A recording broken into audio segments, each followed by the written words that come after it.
Astaghfirullahaladzim, astaghfirullahaladzim, astaghfirullahaladzim, astaghfirullahaladzim, astaghfirullahaladzim, astaghfirullahaladzim, astaghfirullahaladzim, astaghfirullahaladzim, astaghfirullahaladzim, astaghfirullahaladzim, astaghfirullahaladzim, astaghfirullahaladzim, astaghfirullahaladzim, astaghfirullahaladzim, astaghfirullahaladzim, astaghfirullahaladzim, astaghfirullahaladzim, astaghfirullahaladzim. Teman-teman, nanti ketika kita akan kembali kepada Allah, saat malaikat maut datang menjemput kita, dan sesungguhnya itu pasti terjadi, karena kullu nafsin za'iqatul maut, semua yang hidup di muka bumi pasti akan merasakan kematian. Walaupun dia orang yang sombong, walaupun dia orang yang durhaka, walaupun dia seorang penguasa, walaupun dia orang yang bengis, walaupun dia orang yang perkasa, walaupun dia memiliki dunia dan seisinya.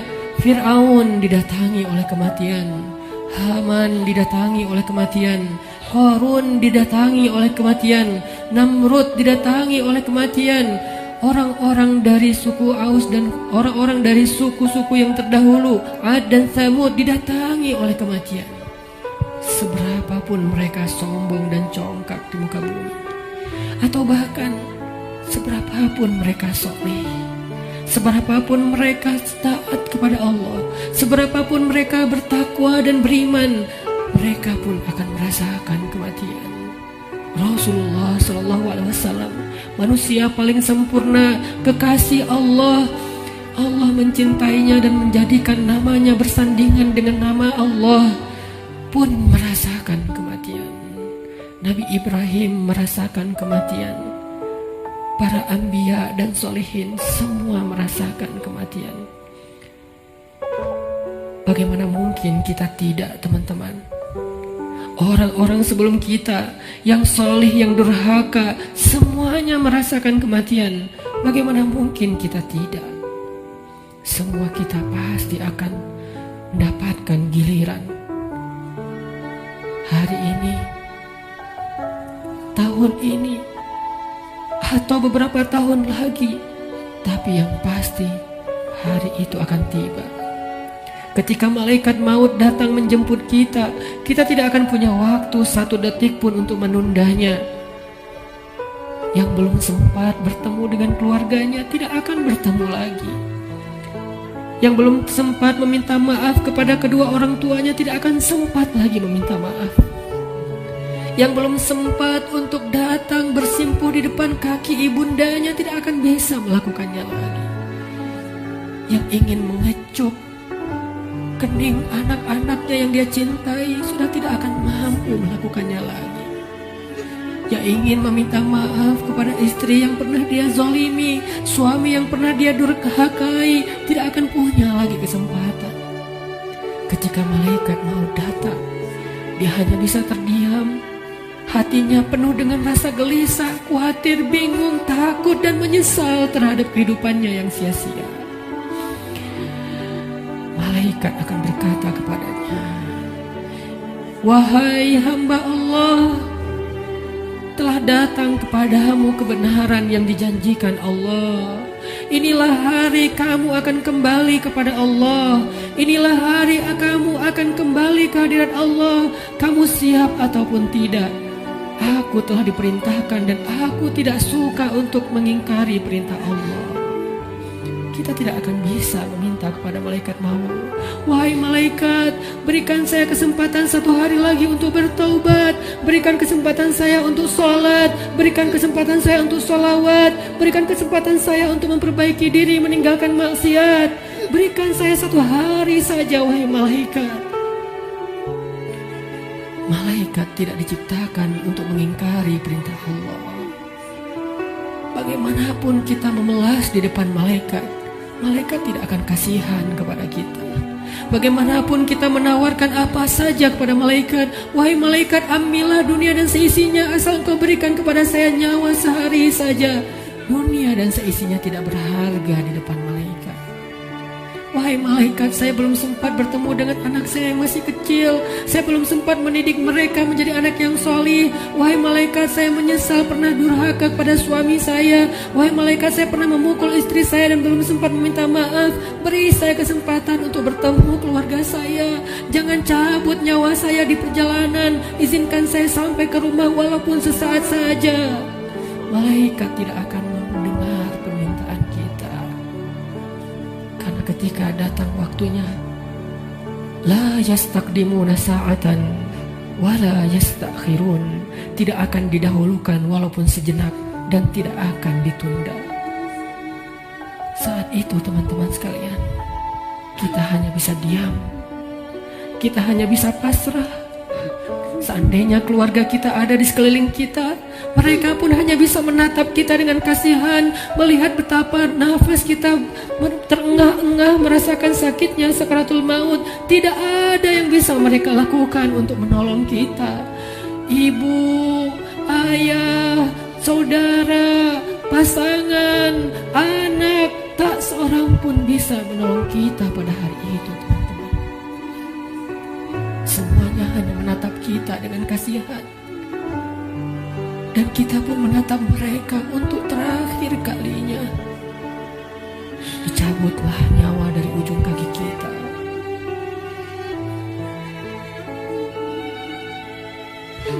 Dicabutlah nyawa sampai ke lutut kita.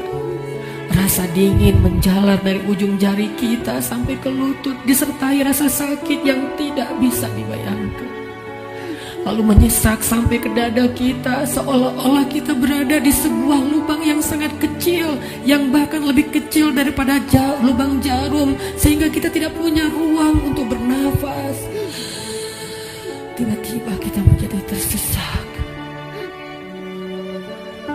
Semua mata memandang kita hanya dengan kasih sayang, tapi tidak mampu menolong kita.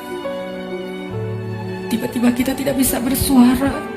Tiba-tiba merasa haus, seolah-olah seandainya air lautan diberikan untuk kita minum sampai habis, bahkan tidak bisa mengobati rasa haus yang luar biasa. Saat itulah kita akan bisa melihat semua dosa yang pernah kita kerjakan dalam hidup kita. Terlintas semua perbuatan-perbuatan maksiat yang pernah kita kerjakan diam-diam atau sembunyi-sembunyi. Semuanya tampil di depan mata kita, seolah-olah semuanya menjadi ancaman bagi kita. Ya Allah, saya ingin bertaubat. Tetapi kata malaikat, sudah terlambat. Tidak ada lagi kesempatan bagi kamu untuk bertaubat. Dicabutlah nyawa sampai ke ujung ubun-ubun kita. Inna lillahi wa inna ilaihi raji'un. Semuanya menjadi gelap. Kita sudah meninggalkan dunia. Sekarang perjalanan abadi, dan kita sendiri. Sudah tidak ada siapapun yang bisa mendampingi, tidak seorang pun yang bisa menolong kita. Tangisan anak-anak kita, keluarga kita sama sekali tidak bisa menolong kita. Sekarang kita sendiri melakukan perjalanan yang sangat panjang, dalam ketakutan, dalam kebingungan, dalam rasa yang tidak jelas karena dosa-dosa yang teramat banyak. Satu-satunya penolong kita pada saat itu hanyalah amal soleh kita. Satu-satunya penolong kita saat itu hanyalah zikir-zikir yang kita bacakan. Yang dulu ketika di dunia kita bermalas-malasan, kita tidak membasahi lisan kita dengan nama Allah, tetapi dia selalu basah dengan nama-nama makhluk, basah dengan angka-angka dunia, tapi dia tidak pernah basah dari nama-nama Allah. Padahal kelak hanya dia